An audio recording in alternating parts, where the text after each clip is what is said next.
સ્વાધ્યાય 3.2 અને દાખલા નંબર 3 ખૂબ જ અગત્યનો દાખલો છે અને પરીક્ષામાં ઘણી વખત આ દાખલો પૂછાયેલો છે, એટલે ધ્યાન આપજો. ચલો અહીંયા આપણે જોઈએ કે આપણને x અને y આપેલો છે, તો અહીંયા આપણે લખીએ x અને બાજુમાં આપણે લખીએ y. બેઠું જે આપેલું છે એ પહેલાં ઉતારી જ દેવાનું. તો 0 1 2 3 4 5 અને 6 આ આપી દીધું છે. y જોઈએ 20.9, જો હવે ધ્યાન આપવાનું છે. 20.1 19.4 17.9 ફરીથી 17.9 17.3 અને 16.6. સૌપ્રથમ આટલું આપેલું એટલે આપણે શું કરીએ પહેલાં, તો પહેલાં સિગ્મા એક્સ અને સિગ્મા વાય શોધવાનો. એટલે એ લખવાનું સિગ્મા એક્સ અને એ લખવાનું સિગ્મા વાય. સિગ્મા એક્સ એટલે એક્સનો સરવાળો અને સિગ્મા વાય એટલે વાયનો સરવાળો. તો આ બંનેનો સરવાળો આપણે કરી લેવાનો.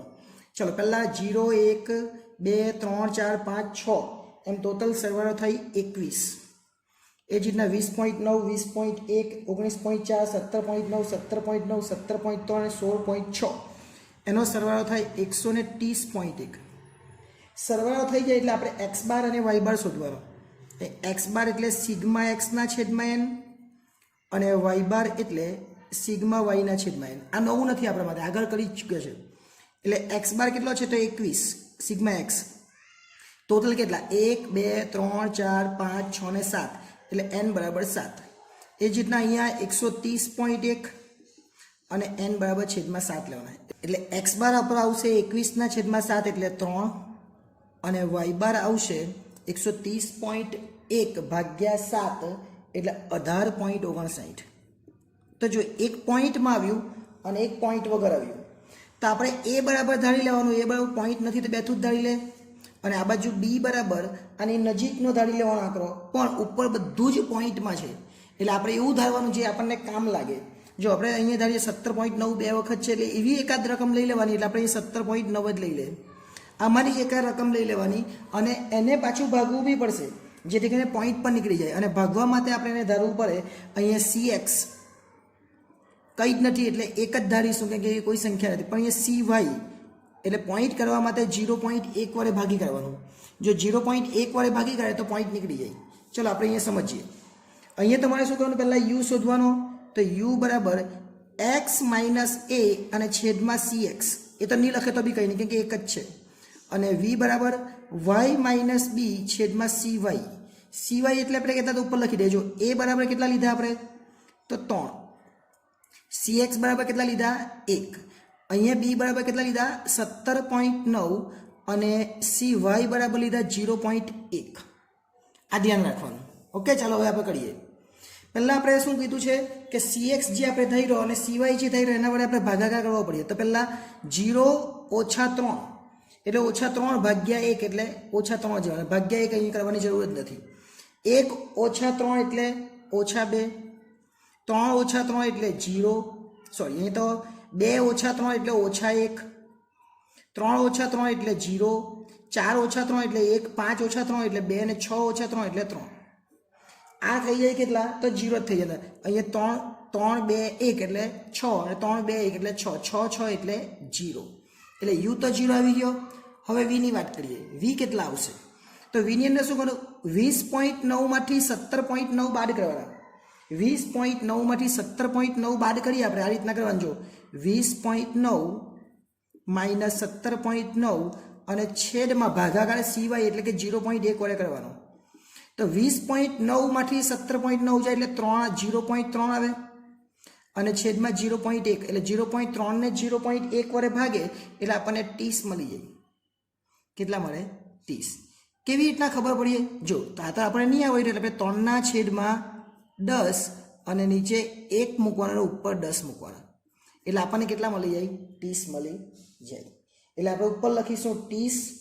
અહીંયા કેટલા આવશે 30. એ જ રીતના 20.1 માંથી 17.1 બહાર કરવાના. આ જોજો ખાલી 0.3 નહીં પણ કેટલા આવીએ 3 આવશે. કરે 3 કેટલા આવશે 3. કેવી રીતના તો 3 છે 3ના છેદમાં તો કંઈ નહીં, ઉપર 10 છે તો ઉપર જશે એટલે નીચે તો કંઈ નહીં આવે, ઉપર 10 જાય એટલે 30 થઈ જાય.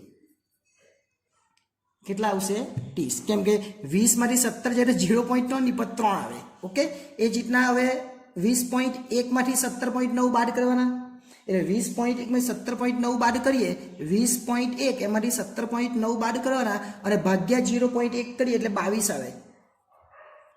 19.4 માંથી 17.9 બાદ કરવાના અને ભાગ્યા 0.1 કરીએ એટલે 15 આવે. અને હવે તો 17.9 માંથી જ છે એટલે 0, 17.9 માંથી 17.0, 17.3 માંથી 17.9 બાદ કરવાના, 17.3 માંથી 17.9 બાદ કરીએ એટલે -6 આવી જાય. અને 16.6 માંથી 17.9 બાદ કરવાના ભાગ્યા 0.1 એટલે -13 આવી જાય. ઓછા ઓછાનો સરવાળો વત્તા વત્તાનો સરવાળો, આ બેનો સરવાળો કરીએ 3, 30 ને 22, 52 ને એટલે 67 થાય. અને એમાંથી 19 બાદ કરવાના એટલે છેલ્લે આપણે જવાબ આવે 48, એ પ્લસ જ આવશે.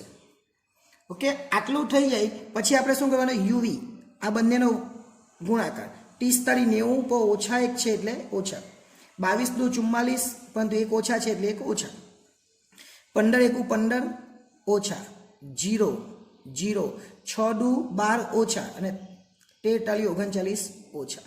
બધાનો સરવાળો બધા ઓછા જ છે, દરેકે દરેક ઓછા જ છે, બધાનો સરવાળો કરી તો 200 થાય માઇનસ.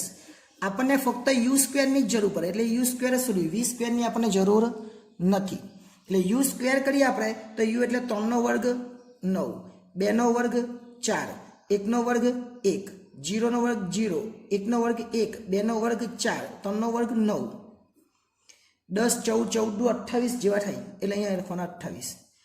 આટલું થઈ જાય એટલે આપણે પહેલાં બી શોધીએ, એ બી શોધતા એ પ્રમાણે જ બી બરાબર જે આપણું સૂત્ર છે જ એન સિગ્મા યુ સ્ક્વેર વાળું છે ને, સિગ્મા યુવી વાળું માઇનસ સિગ્મા યુ અને સિગ્મા વી, અને નીચે ખાલી યુનું જ લખવાનું, sigma U square sigma U આખાનો વર્ગ, આટલું જ લખવાનું. ચલો એન કેટલા છે તો એન આપણને ખબર છે એ પ્રમાણે 7 છે. યુવી કેટલા છે તો યુવી આપણે આવેલા અહીંયા, યુવી કેટલા આવેલા -200 આવેલા. યુ કેટલો આવેલો તો યુ 0 અને વી 48, એટલે 0 ને 48 આપણે લખી દેવાના, અહીંયા 0 ને 48. એન 7 છે જ, સિગ્મા યુ સ્ક્વેર એ 28 આવ્યા તો અહીં લખી દેવાનો 28, અને યુનો વર્ગ તો યુ તો 0 આવેલો એટલે 0નો વર્ગ, 200 ગુણ્યા 7 કરીએ એટલે 1400 થાય પણ માઇનસ, અને 48 ગુણ્યા 0 એટલે 0, અહીંયા વચ્ચે ઓછા છે. 28 ગુણ્યા 7 કરવાના એટલે 196 આવે, 0નો વર્ગ 0 એટલે -1400 છેદમાં 196 એ આપણો બી આવવાનો, એટલે ભાગાકાર કરી દેવાનો એટલે બી આપણને મળી જાય. ચલો ભાગાકાર કરીએ, 1400 ભાગ્યા 196 એટલે 71 આવે, પરંતુ 0.71 અને આગળ માઇનસ. આ થઈ વાત બીની. હવે સેમ પદ્ધતિ આપણી આગળ ચાલતી છે એ પ્રમાણે એ શોધવાનો, એ બરાબર વાય બાર ઓછા બી એક્સ બાર. વાય બાર છે જ આવ્યો 18.59, બી આપણો અત્યારે આવ્યો 0.71 માઇનસ, આ માઇનસ અલગ અને આ માઇનસ અલગ, એક્સ બાર આપણો આવેલો 3 એટલે 18.59 ઓછા, હવે આ બેનો ગુણાકાર 0.71 ગુણ્યા 3 એટલે 2.13 આવે, પર ઓછા.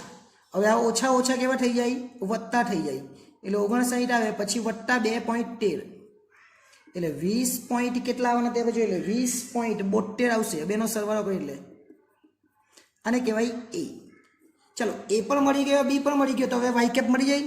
વાય કેપ બરાબર એ વત્તા બી એક્સ, એ કેટલા 20.72, બી વત્તા લખવાના પછી બી ઓછા કહીને લખવાનું -71 કૌંસમાં. હવે એક્સ એટલે આટલો આપણો જવાબ, પણ એક્સ કેટલો લેવાનો તે આપણને ઉપર કીધું હશે, આપણે ઉપર જોઈ લે કે એક્સ કેટલો લેવાનો કીધો છે એ. જો અહીંયા અહીં લખેલું છે એક્સ એ 60 એકમ લેવાનો છે. કેટલા એકમ લેવાનો છે 60 એકમ, તો અહીંયા લખી દેવાના 60x બરાબર 20.72 વત્તા 0.71 અને 60, 20.72 અને વત્તા ઓછા ઓછા થઈ જાય, વત્તા ઓછા ઓછા થઈ જાય. હવે 0.71 ગુણ્યા 7 કરીએ એટલે 4.97 આવે, અને એ બાદ કરી દેવાના. એ બાદ કરે એટલે આપણો જવાબ આવી જાય 15.75. આને કહેવાય વાય કેપ, એટલે નિયત સંબંધ રેખા કહેવાય. એટલે વાય કેપનો જવાબ કેટલો આવે આપણો છેલ્લો 15.75 આવે. થોડીક ડિફિકલ્ટી આવે એવો દાખલો હતો 0.1 કેવી રીતના ધરવાનો, પોઈન્ટ વાળું આવે એટલે 0.1 અને અહીંયા 0.50 વાળું આવે તો 0.5 ધરવાના. પણ જનરલી આવું આવે એટલે 0.1 ધારી દેવાના. જો 2 પોઈન્ટ આવે ધારો કે તો આપણે 0.10 ધરવાના. જો 3 પોઈન્ટ આવે તો 0.100 ધરવાના. એટલે અહીંયા તો એક જ પોઈન્ટ છે જો, એટલે 0.1 ધારી દો. 0.1 ધારે તો ઉપર ગુણાકાર થઈ જાય, જેથી કરીને આપણો જવાબ પોઈન્ટમાંથી નીકળી જાય. એટલે આ પ્રમાણે આ દાખલો કરવાનો બહુ ઇઝી દાખલો છે ને એકદમ સમજાય એવો દાખલો છે. નેક્સ્ટ ટાઈમ જ્યારે મળીશું ત્યારે દાખલા નંબર 4 જોઈશું. આભાર.